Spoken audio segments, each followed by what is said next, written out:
don't you introduce yourselves and tell us what instrument you're playing and how long you've been playing? Boy, that's a lot to ask in an introduction. I'm Rob Shepard. Name an instrument. How about that? I'm Rob Shepard. I am keys for Manticore. And I'm Glenn Dove, and I'm the drummer and percussionist for Manticore. Oh boy. And Very. like 55 years, that's about it, yeah. I'm playing drums 55 years. And he's only 54 years old, so so he did a year in utero. I love it. That's so great. And Rob. Yes. I do have to ask you, how difficult was it on the keyboard to learn Keith's, the maestro's music? It was incredibly difficult. It was so difficult. I've been learning it since 1977, and some of them I still haven't gotten right. It took me a long time. We were working on this project for a year before we started playing out in front of people, and of that year, I spent a lot of the time just learning material. It took me a long time. I can imagine. Now, how long had you been playing before you started with ELP music? And what was the first ELP song on KeySend that you wanted to learn? Well, I mean, I've been playing for 57 years. I've been playing out with bands since I was 15. Combo Compact Deluxe organ with a Univox 21-pound piano and a CAD SRM synthesizer, and trying to make that sound like a Moog and a Steinway Grand and a Hammond is just beyond ridiculous. I can imagine. But that was what I was doing back in 1977. So you must have had a lot of workarounds to try to get the sound that Keith would put out on his. Oh, hell yeah. Yeah, like I put my Farfisa through a distortion with a little digital delay and a full rotor Leslie simulator, and I was able to get as close as I can get, as close as anybody can get with the Farfisa. But yeah, a lot of workarounds. I was the king of working around to try and make whatever I could afford sound bigger than it really was. And that's not easy. No. That's just a labor of love. Yeah, but when you're 18 years old, you can make anything work for you. So you can. Don't you have the greatest imagination at that age? Yeah, I thought it sounded good. So nobody told me differently. And that worked for me. Obviously, since you're still around and you're in Manticore and you're doing probably one of the hardest instruments in the group, which, by the way, I was going to get to you over there, Carl Palmer. Yeah, he's doing the second hardest instruments. Yeah. That's just what I was going to say. It has to be the second hardest. Is Carl's. Well, yeah, with Carl, it's also the kit, because back in the 70s and 80s when he had this massive kit, I had a massive kit that big, and I used to cart it around the country when I would tour. So with Carl, it's not just the playing, it's the whole setup also, which is, a whole. Well, explain a little bit about the whole setup, and against, say, another group or the average groups out here, not necessarily that are doing tribute work, but just, the basic, I'm not, really up there yet, but I'm climbing. What kind of kits do they have based upon the kind of kit that you put together? Well, what Carl used back in the 70s, which most guys did, they used these massive drum sets. They used to call them Octoplus because they had 8 drums. I used to take timpanis, chimes, gongs, vibes. So I had this, and then we talked about before with trucks. Now with technology, when Manticore first started, I was using actually a Roland TD-50, so everything I needed was digitally programmed, and I could hit a little pad and have the sound of a gong. And then I guess about 6 months ago, I decided to go to real drums, and I got a stainless steel kit. And I brought the gongs out, so I'm using actually stainless steel drums and gongs. That's what Carl uses now. Basically, I'm using DW. He uses Ludwig, but I'm using it, which is a very heavy drum set also to move around. It's not a light set. About the I have 5 kids, so with this band I use a stainless steel DW set, and I use Peisty gongs, and pretty much what Carl is using right now. Now, do you guys typically play in one specific place? Because I'm noticing all the equipment, and it almost looks like something you'd want to set up and maybe be there a week or be there for a month, and not have to. Yeah, I be there for would about love 2 that. hours. Yeah, I wish would that love also. that. Yeah, no, we play all around the New York tri-state area. We spread out a little bit because we played up in Niagara Falls. We'll be playing in Jersey in March, in Pennsylvania in April. I'm sorry, Jersey in April and Pennsylvania in May. So we're pretty much around the New York tri-state area, but we just play once a month. So we go in, we take a weekend. This is our weekend together, and we go and we set up a couple of hours before the show. Usually, if it's an 8 o'clock show, we'll set up around 3 so that we have time to play a little bit, do a good sound check, and then relax before the show starts. Absolutely, absolutely. That's an excellent agenda. But as far as rehearsals go, one of the points that my inner prima donna came out when I set up this band, and one of the things was we had to do rehearsals here in my home, because there's no way that I'm going to break down my kit, all my whole rig, to put it in the car, bring it to some rehearsal studio, set it up, practice for 3 hours or 2.5 hours, then break it down and bring it back home. It would have just been ridiculous. I can imagine. So all the rehearsals are done here. And by the way, the background that you have behind you is very familiar. And I understand that you use that back in your performances. Yes. Yeah. And Plus, anytime I talk to anybody as a video chat, I set this up before I have the video chat with people just so they can see that. But I need something like that. I don't know, trilogy or, something that I can put behind me. But so tell me, guys, how many ELP songs do you guys typically do in a set? And do you have favorites? We do a 2-hour show? about a 2.5 hour show. 2.5 hour show. Okay. And I don't. I guess Tarkus is one of my favorites, but yeah, it's out of the ELP library, I think we do 20 songs. It's gotten to where we can't include all the songs in a show. Right. So I have to kind of pick and choose, and I look at old set lists. So when I play a second time at a venue, I'll change it out. So I'm trying to do songs that we haven't done there before. We're doing a lot of venues for the second and third time now, because we've been together we've been playing out for a year and a half.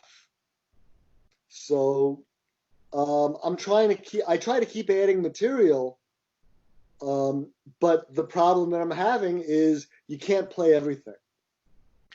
You really can't. And it is pick and choose. And if you've got that variety going with you, going from place to place and realizing, gee, I was just here maybe 3 months ago and I'm coming back around, change the setup a little bit in the song list. And people that may be even coming back to see you again will have a little bit of a different variety of music.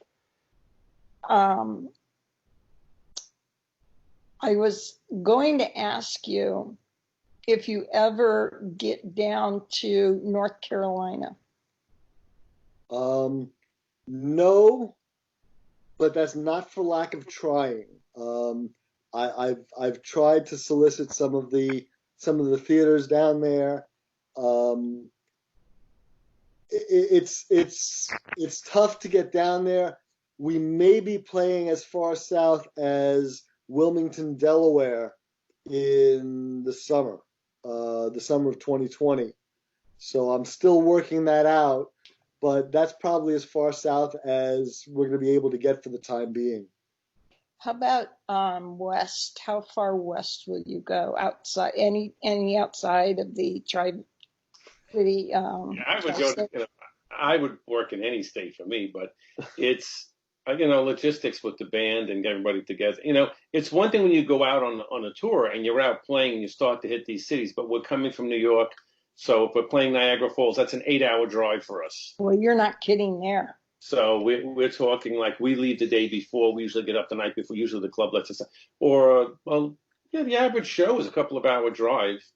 So it Hmm. becomes a project. When you're out, most of the time you see bands doing these shows.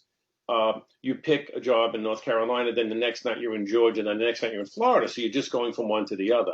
But for us, since we're not doing that many shows with this project, it's a little bit hard. So it's Yeah, yeah. I can imagine that would get a little difficult. I only ask because I think I'm coming out there in February. Well, if you're coming over to North Carolina, then you should absolutely just work a little side trip up into the New York area, and maybe we can time your trip to with a show. When did you say you're coming out to North Carolina? Well, um, my daughter's having some pretty serious surgery on her hip, and my husband and I are down south, and she's in the North Bay. So only one of us can go because of the size of the apartment. And my husband's got to bring a big cot, and he's like 6'4", so there's no room for both of us. So I'm going to be here by myself for Well, about. how about this? How about you come east with your husband, let him stay with your daughter, and then you can come up and stay in New York and That's catch what the I'm doing. show, and then That's travel what back with him. Yeah, it's funny. My I. wife actually commutes to North Carolina. She lives in New York and she flies to work. So she goes out on Mondays and flies home on Thursdays. Oh yeah, Yeah, I yeah, worked for a couple of presidents in Sun Microsystems division that was doing the same exact thing from Texas. yeah. Yeah, and I'm usually out in January. I'm usually at NAMM, and when I first started going, it was like I'd go out and just stay for 2 days. Then it was 3. Then I just started extending it. So then it used to be I was out in LA for like 2 weeks in January. It's probably the first year I'm not going, but anybody out there, it's not going to happen. oh, and I'm so sad. But no, we have another admin, David Harris. I'm sure you heard of him. Hmm. And he and I have been talking about kind of hooking up here next year when she finishes her surgery and is probably more into the rehabilitation process. So I know she's out of danger and she's in good shape. Um, but yeah, I'm saving my pennies, and I really want to see you guys play in person. And Yeah, so, David, I've had a lot of people asking if we'd play in Florida, if we would I come to know, LA. Um, Somebody asked if we can come down to New Mexico, Colorado, Montana. I would love to. Canada, we went when Niagara Falls. They wanted us up in Canada, but you have to plan those where you're working multiple nights and you're traveling down. For us, the one night is just hard. Right. Plus, we're working stiffs. We have real jobs and real lives, and I yeah. have to try and coordinate that with the travel. Do you mind if I ask what you guys do when you're not playing? Well, that'll kind of ruin the mystique of Oh, okay, the okay. LP thing, won't it? It's No, fine. No worries. we're Okay. professional musicians here. That's what we're talking about. not doing our day jobs. Yeah, everybody's got to do that. Yeah. Unfortunately, we can't all have fun all the time. I have a couple of questions that have come up, and let me see. Rob, I learned that you come from Long Island, Hmm. and let me see. I've got some notes here, but I want to find my, I've got my questions here. Let's see.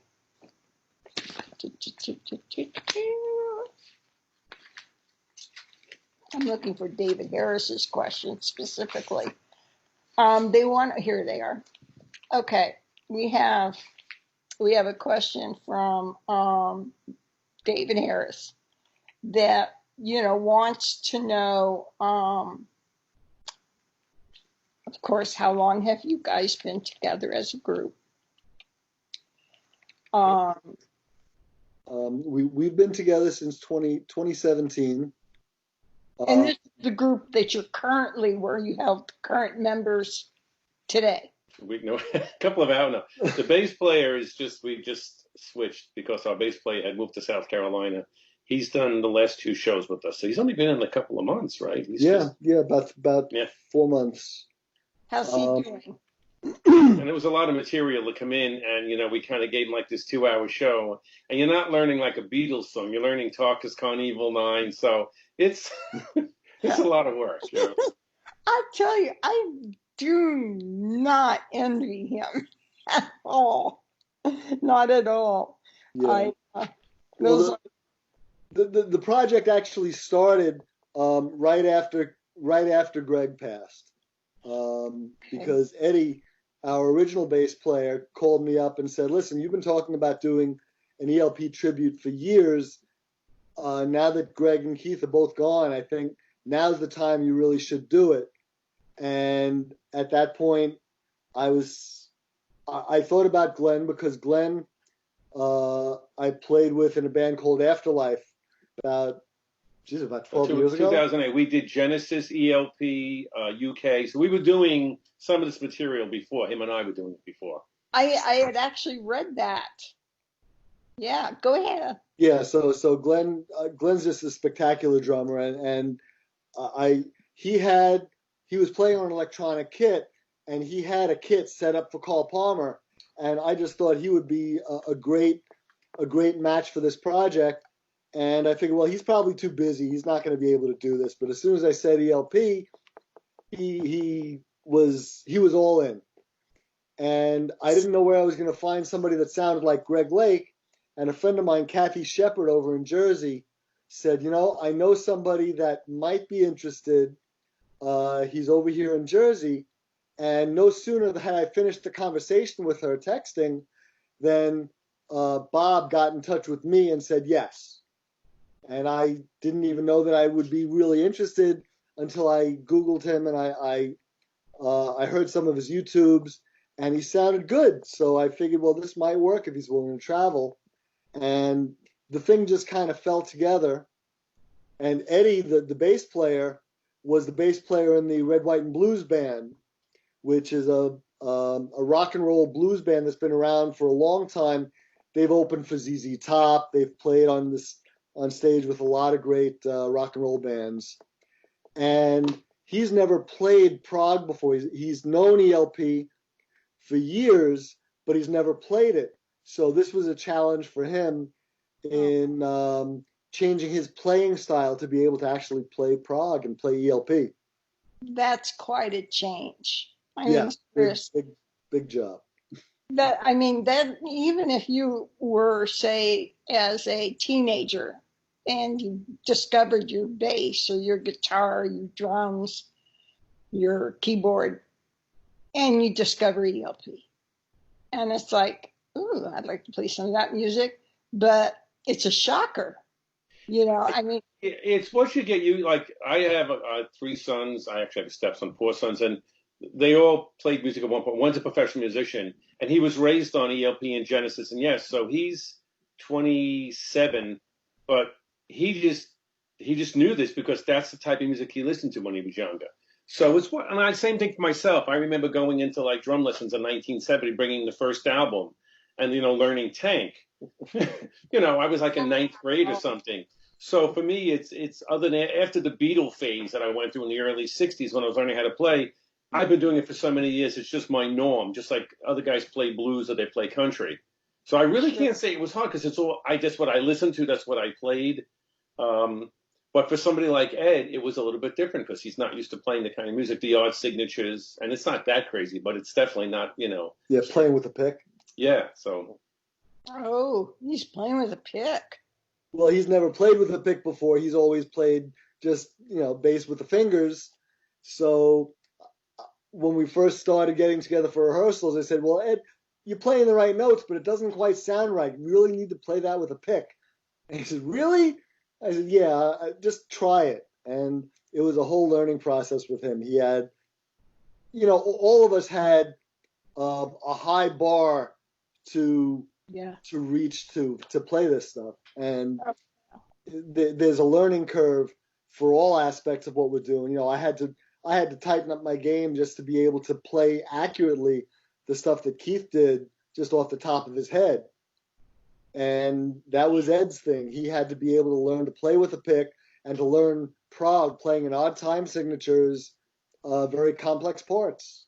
Yeah. They really, really are. And, I think of, what you do with percussion. Here's my question. Do you play it like Carl, like around the late 60s, 1970s, when he had the bell above his head, the two gongs? Actually, yeah, in I guess it was the '70s. There was a band called Ram Jam with a song called Black Betty, and I was the drummer in that band. When I toured the U.S. with them, I actually took the drum set with two gongs and all that equipment. That was moved every evening, and they didn't have was the bell, but I basically had that same setup. I had a stage made where the gongs snap. Everything was like custom made. In those days, you couldn't get the key. Now everything is available. In those days, I used to have to take a bottle of liquor and give it to some guy to weld pipe for me, to make the stage. And I actually toured with all of that. Yeah, so I had all of that gear. Somewhere there's a picture. I think it's on Facebook.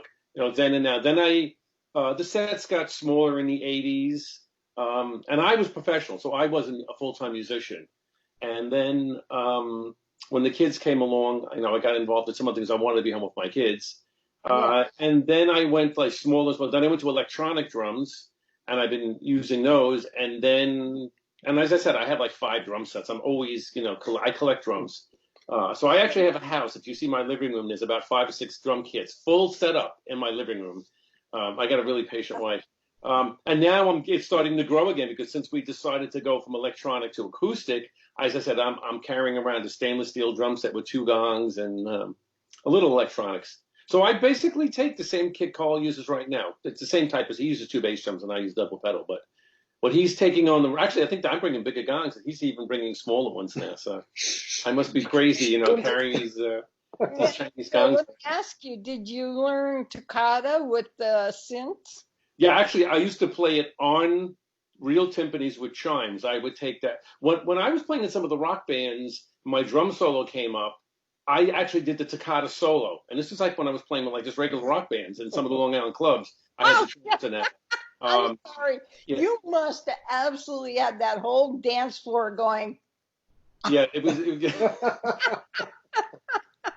pretty strange, but I think seriously, that was the first song I ever heard from prog music and from a prog band, and it just happened to be Brain Salad Surgery, and he picked toccata for my first introduction song. Thank you.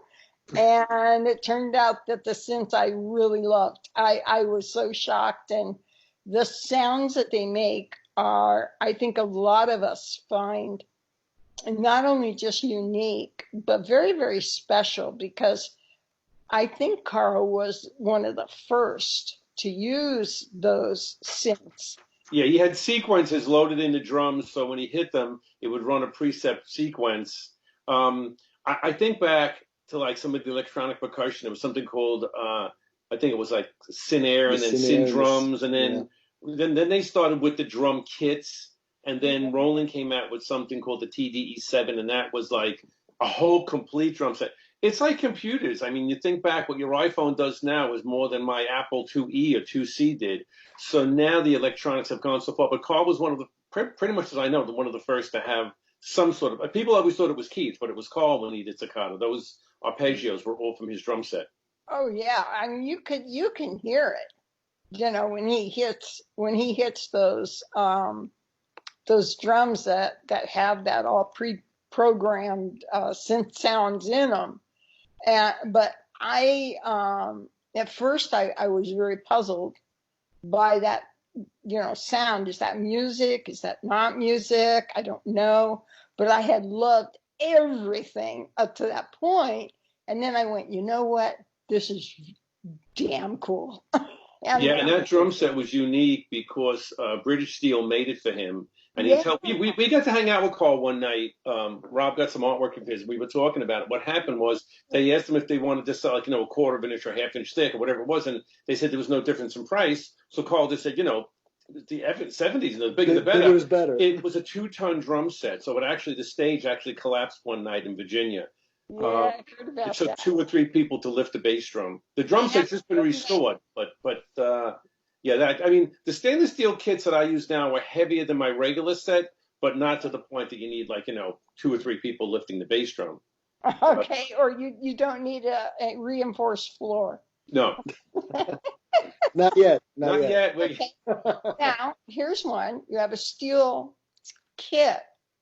Is there any design? No, he had a guy with a dentist drill. What happened was the Purdy rifles used to have these little hunting scenes. So he had a guy with an artist with a dentist drill actually do into it. No, it's just a straight kit. A lot of companies don't make it. Ludwig made it in the 70s, a stainless steel kit. John Bonham and Zeppelin used it, and Carl. And then DW, which is a company based out of California, they came out with the kit. I was out in California about 2 years ago at NAMM, and I saw it. And I pulled the trigger after we were playing for a while and decided to go back to the acoustic set. And then I had to re-get the gongs, and that's another thing because I had sold the Chinese gongs, and we're talking Paiste, which are very, very pricey. And unless you have an endorsement. Yes, and they are not cheap. And so then I had to get those. So, but they're an investment, that's five. Yeah, it's. I do still use some electronics. I mix it right now. I'm not triggering, but I do carry sample pads. So timpanis and certain things I have programmed in. So sound effects. I love that. Very great information because you never know about one drummer to the next that's playing ELP because it's such a unique sound. I mean, they came around with they came around with Pink Floyd and Genesis and others, and Jimi Hendrix, I believe, and the Doors were trying to reestablish themselves, and of course bears the question now: are you going to the Isle of Wight? Do you know about it? What they're doing another concert at the Isle of Wight? They're doing. Oh, that's right. Tom Zachary was trying to set that up. That's right. Tom's putting this together, and evidently he's really got quite a lineup set for the people that are gonna copy and tribute to Jimi Hendrix, Doors, and Who, and. Right. Well, he's got the ELP part of it locked up. Yeah. if he'd like some assistance, I'm always willing to listen. Or willing to go. But next point. I think he's got Isle of Wight all locked up, and I think it's going to be an amazing show. I'm probably going to go. Are you? Yeah. If he does it. I want to do that so bad. I don't know that I can make that, but Well, here's the thing: you have to just decide to do it. When they did the tribute to Keith over in Birmingham in 2017, I just decided I was going to go, and I went, and it was an amazing show. Rick Wakeman showed up, and God, Rachel Flowers was playing, and what a sweetheart. yeah, it was Jim Davidson did an incredible job setting that whole show up, and Nadi's Puncture played. That's another band that I have to see. But that was the thing. I really decided it's a once in a lifetime thing. I'm going, and that's what you have to do. That's how it feels for me. I feel like the convention and the Isle of Wight are bucket items Hmm. because, the people that they are setting up, Tom's doing such an amazing job at putting this whole thing together. I think he's working a lot right now on the Isle of Wight, Uh-huh. and he's getting the bands together, and I don't know what other surprises or what other events are planned for the Isle of Wight, but I am thinking that it's probably going to be quite a thing. And I think it's for what, 2 or 3 days? I don't know. I haven't been following him and lately, but he wants to recreate the Isle of Wight phenomenon. So No, isn't that going to be so awesome? Great show. if he can do it, it'll be pretty spectacular. If I went, I would have to wear the clothes I would have worn in 1970, which would have Bell been, bottoms, no. Bell bottoms and a fringe jacket.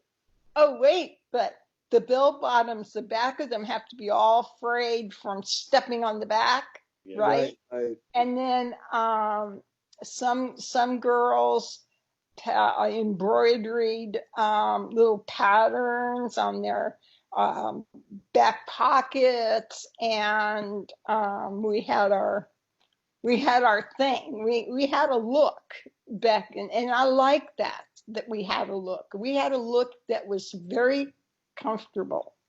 Yeah. And you have to have the fringe jacket too. That's the way to do it. A couple of those. And those boots, you gotta wear the boots, and you gotta or the Dr. Scholl's foot.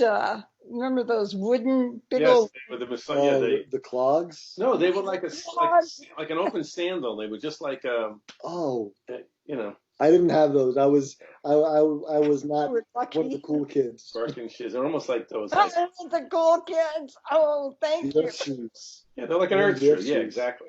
Yeah, I mean, I wore those things for like 2 years in high school, and I don't know how long it took me to get used to taking my toes to hold on to the shoe when I walked. But, once I got into the habit, it was fine. But yeah, the 70s and that whole 10 years, there was a lot of great music that came out. I thought that the rock and roll world and the progressive world was at its finest in around Yeah, that's Genesis, 1968. ELP, or Gentle Giant. All Yeah, those. the '70s. I mean, ELP kind of kicked it off as that first supergroup thing, and Right.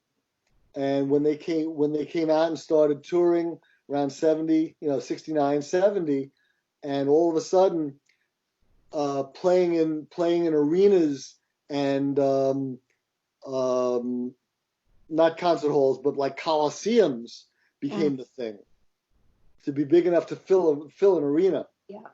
Oh, yeah. I can remember going to those concerts, 69, 70-ish, when ELP and Yes and Genesis were literally filling a coliseum and selling out and announcing a second show because people just couldn't get enough.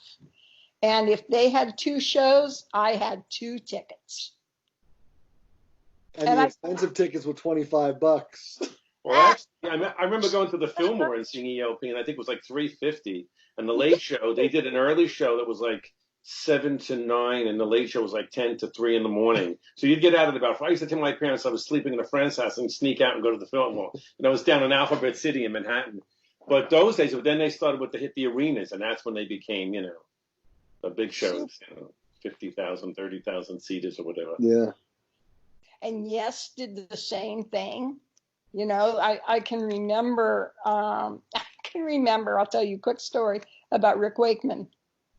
Rick Wakeman, when I was just hanging out by the backstage for no reason really at all, other than, wanted to meet him. And Rick Rick Wakeman came out to say hi to about 6 of us that were standing around. So I went over to him and I was all excited. I'm like probably 14, 15 years old, long hair, and looking like probably a 8th grade. And I'm like all excited. Oh my gosh, this is Rick Wakeman. Oh my gosh. And I said, I have tickets to both your shows. And he's signing my ticket. And he looks at me and he goes, why? I said, oh, he asked me why. Okay, real quick. Because each show could be potentially a little different. You never know. Something could go wrong. Something could be so right that you do extra. You could have a last minute change up in the song list. There are a lot of things. And he looked at me and he said, you're a fool. And I looked at him and I said, no, I don't think so. That night, his equipment failed and he could not do a solo. And it was your fault? Oh, yeah. It was all because I was there. But, Steve Howe talked about that. He said in the old days when they'd go out, like how you'd go through an evening and stuff always broke down, the Echoplex. Mm-hmm. Now, like I used to carry, spare snare drum, spare. Mm-hmm. Now I go out, I barely carry anything backup because things don't break down like they used to. Yeah. I know. I mean, compared to the old, when things were just, all I gotta say is Rick Wakeman, the second show, you better believe that solo was hot. He had that stuff fixed. And all I kept thinking in my head as I'm hooting and hollering is, see, that's why I buy for both shows. That's right. I felt like I had the last word for a second there, but no, I always did that. If there was a second show and it was somebody like EOP, or Pink Floyd, whatever, I mean, I had to, if I could afford it. Well, those are the true fans, It's like you don't have to be a musician to be a fan. No, you don't. And it's something that I had a hard time getting because I've been a musician all my life. And I couldn't understand how people who aren't musicians love Yes and Gentle Giant and ELP. And I thought I'm thinking I'm getting all the musical stuff out of it. What is a non-musician getting out of this stuff?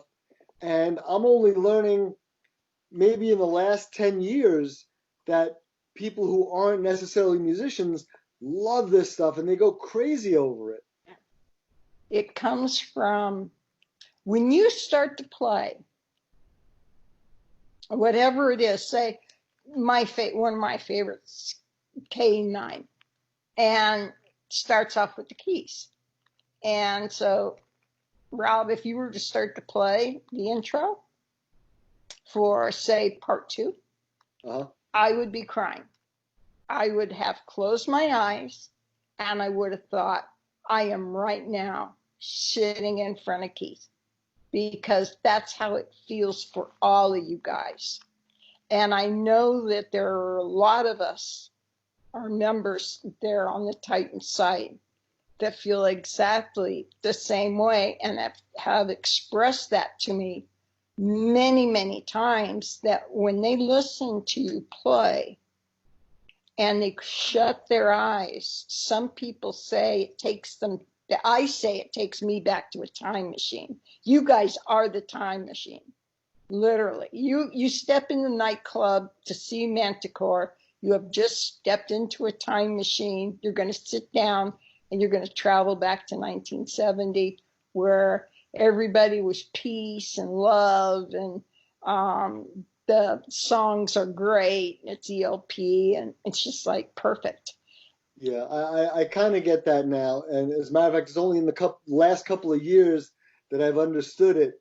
And that's why with Manticore, I'm trying to go with the studio versions of the songs because that's the way you remember hearing it.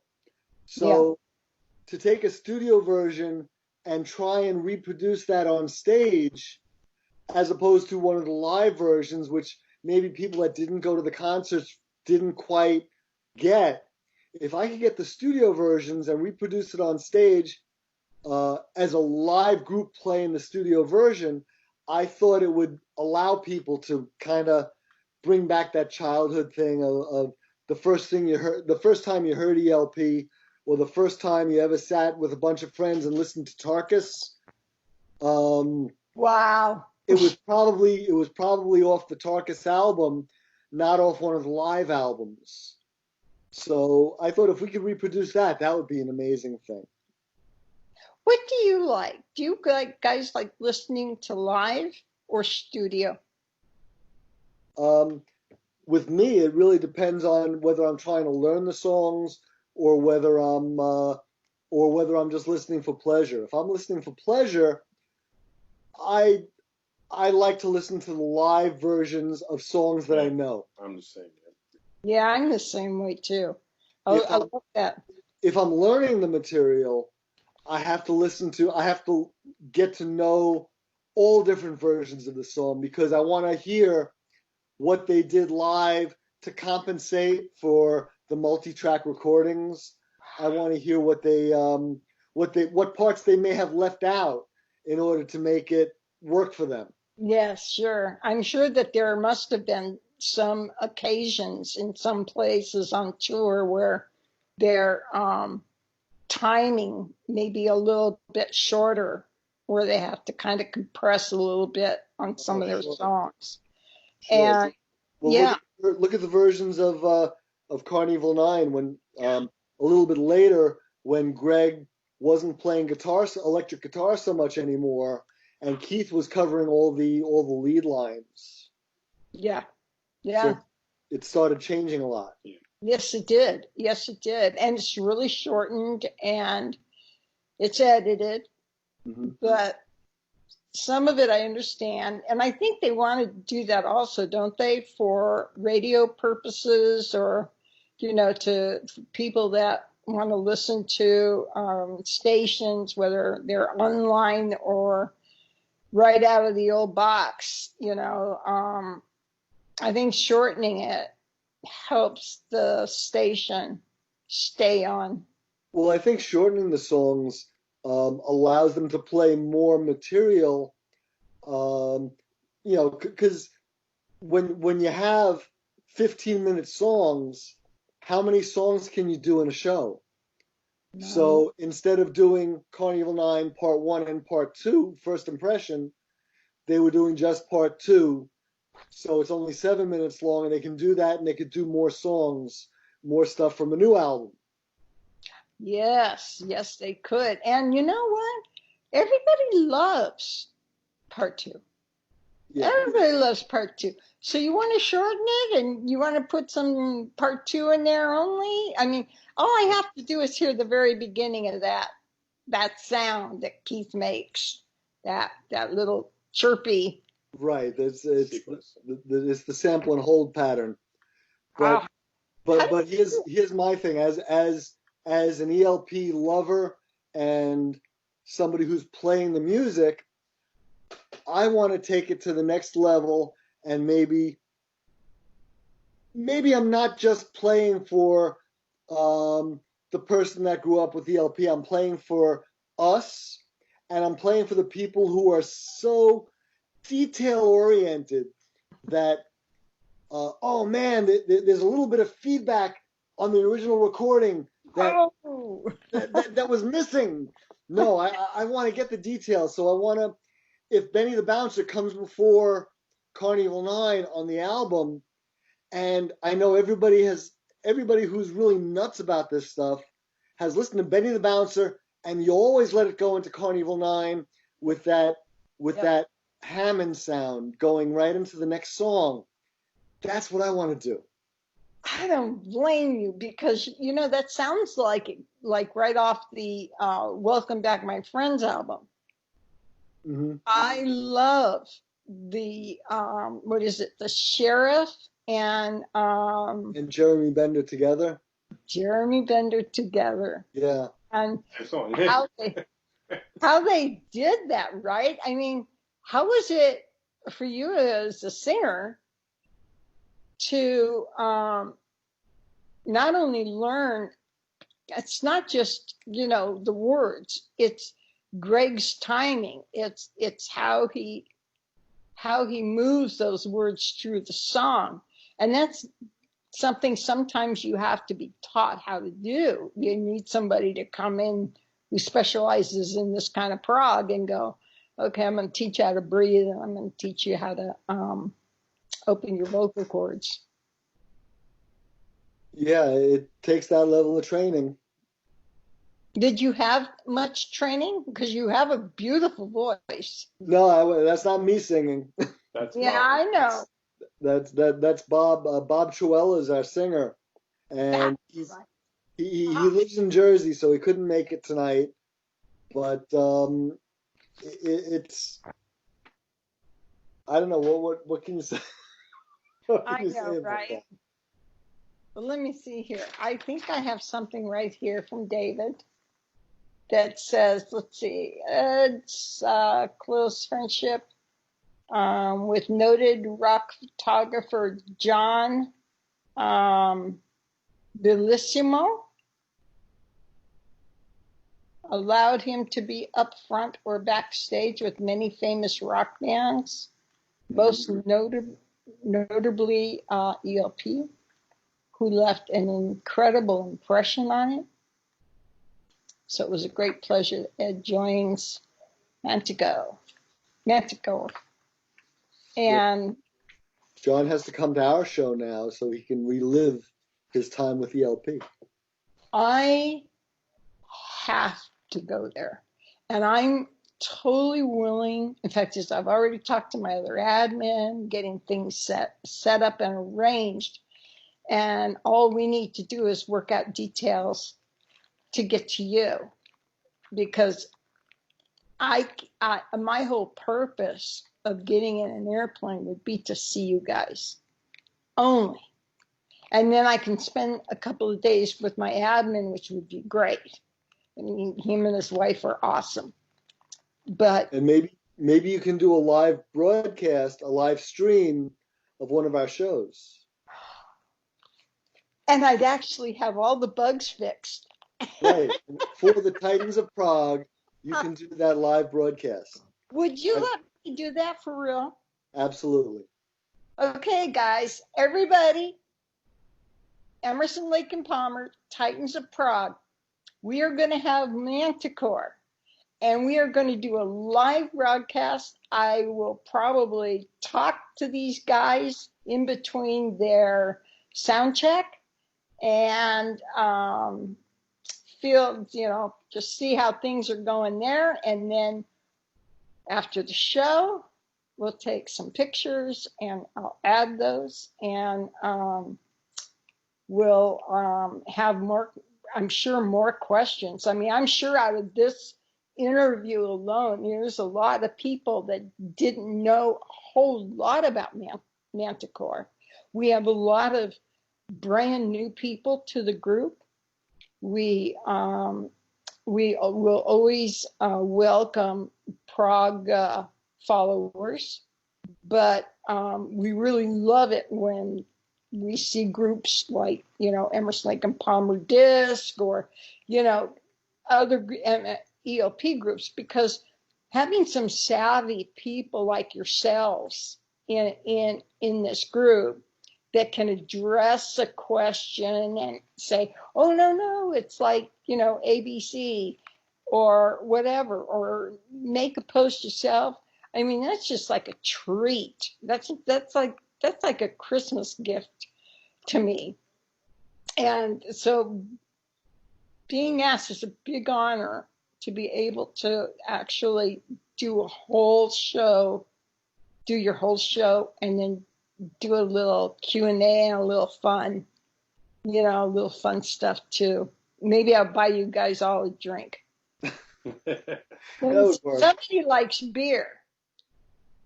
All right. Well, we'll be in touch, and we'll work out a show that you can come out and. It's the venues too, because we work mostly theaters. There's some other venues we work as well.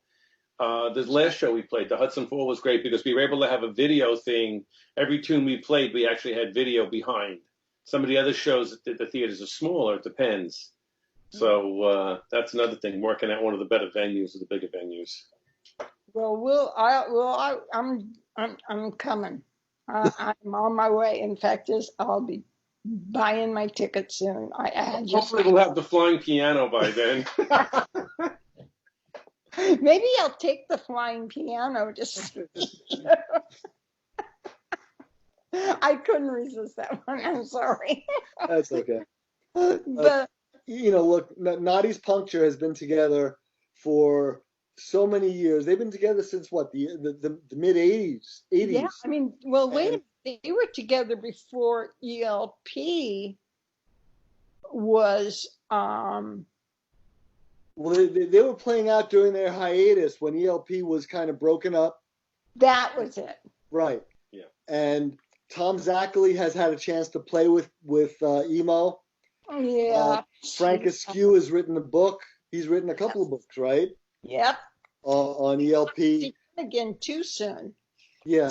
So they've been doing this for a long time, and we're new guys to the scene, but we don't enjoy it any less than they do. We're just new and trying to feel our ways around and trying to get this side of the pond included in the whole Emerson, Lake and Palmer legacy. And we are so happy that you're there. Everybody has just had the greatest things to say about Manticore. For those who have been there and have seen your shows, to those who ask questions because they haven't.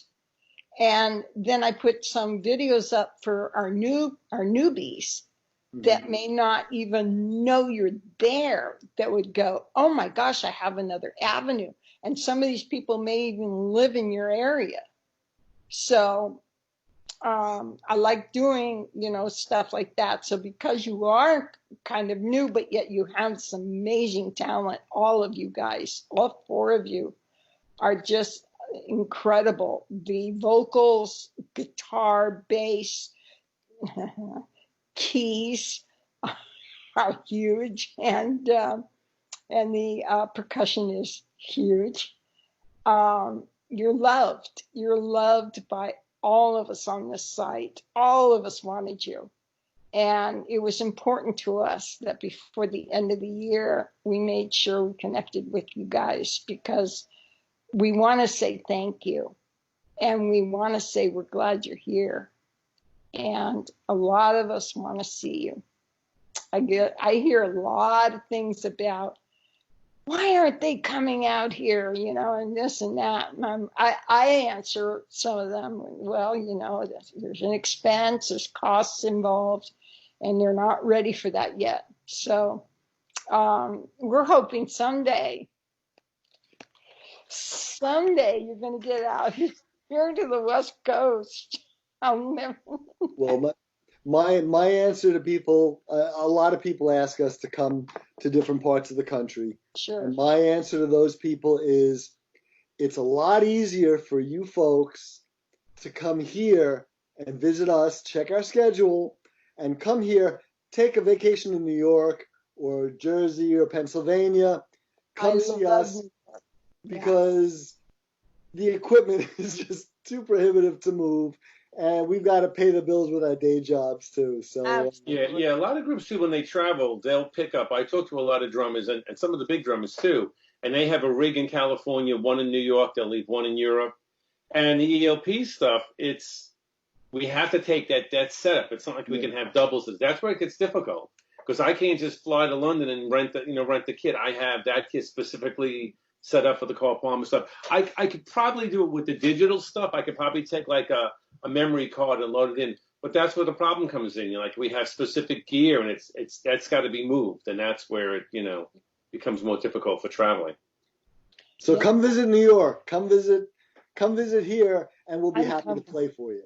I am coming. I've been to New York once, Manhattan, and the Niagara Falls, and I'm telling you, I wanted to move to Manhattan. I wanted to be right there in the heart of the world, and I loved it. I really did love it. Plus, I love snow, so See, you get I love LA. See, it's like when I get out there, I'm like, oh, get out of New York, but it's a whole different. Candyland.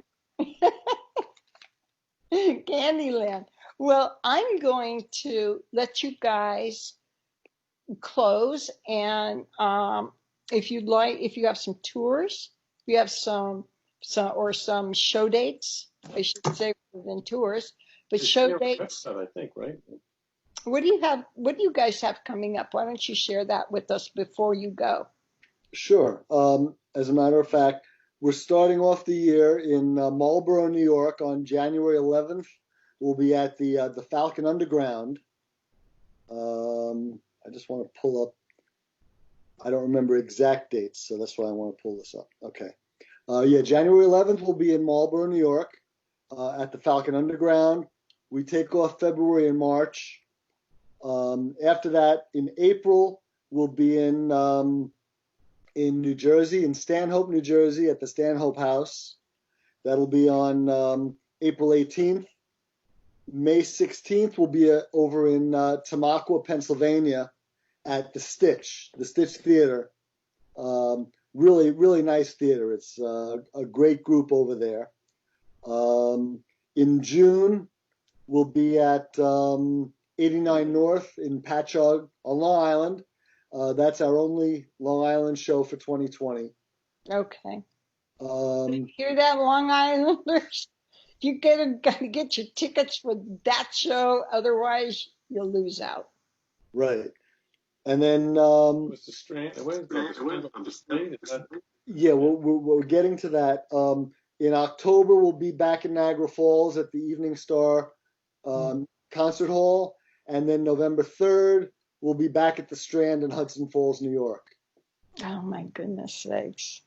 So, That sounds like a great schedule. Looks like you guys are going to be pretty busy this upcoming year. yeah, we're having a lot of fun. We're adding new material to Excellent. a little um, uh, to give something away. We're working on Pirates right now, so Yeah, that's going to be a new addition for June. We'll by June we should have that all set, and we're trying to add some new material and make some changes and try and make the show interesting and better, and it'll be a lot of fun. I know it'll be a lot of fun, and I know everyone that goes is going to have a great time, including me. So, is there anything that we haven't talked about that you'd like to make sure we get, that you're heard? I think we have everything. I mean, I could sit here and talk about this band for hours because Oh, you and me both.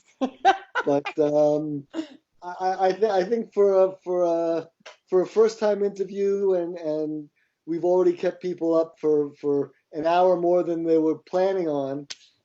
I know, I feel so bad. I think we can draw to a close and save some things for the future. I think that sounds so great. And I look forward to having you back on again without technical difficulties and maybe a little show attached to it and some some hello backstage stuff, or, during your sound check, whatever happens, happens. But it'll be great. But thank you for the opportunity, Dyanne, and we appreciate your asking us to do this. And we had a lot of fun. Oh, I had a lot of fun. I know that our members will have a lot of fun watching this, and I really am honored that you were okay about saying, "Hey, I'll come over, and yeah, let's do this," because it's wonderful to be able to get the inside of a band you really enjoy, and you don't get to do that all the time, because some band members are like, "No, I don't think so," and then others are just like, "I'm too busy." But then you get, you getting them going, them reeling them in. We appreciate the ELP fans, and if anybody has any other questions they want to ask, come to Manticore, the tribute to Emerson, Lake and Palmer. It's Manticore, the tribute to ELP, and we'd be happy to answer any more questions that you have. I was saying, I'm always floored because after shows we'll get like, what size were the guns, what gear are you using? We had a lot of people, and I'm always, so happy to help them out with their questions. So let them come onto the page with any questions. Find us on Facebook. I think that's great. Yeah, because people, you never know when a question is going to pop up in their heads, and being able to just send it over to you, referencing the interview is going to be, it's just another tool. We've just opened another door to another group. And we love you guys. And we thank you very much for taking the time to sit down with me and with our members and just talking about ELP and how you're making your magic work. I really appreciate it. I want to thank you. Well, thank you. And thank you, and we love you back. Thank you very much. Now I'm going to go ahead and say goodbye, and I will talk to you guys probably tomorrow. Okay, sounds good. And Manticore, I'm going to talk to you for just a couple more minutes, and after we are done, and then that's all. So let's just say bye-bye. ELP rocks. See ya. And I love emo. I have to say that.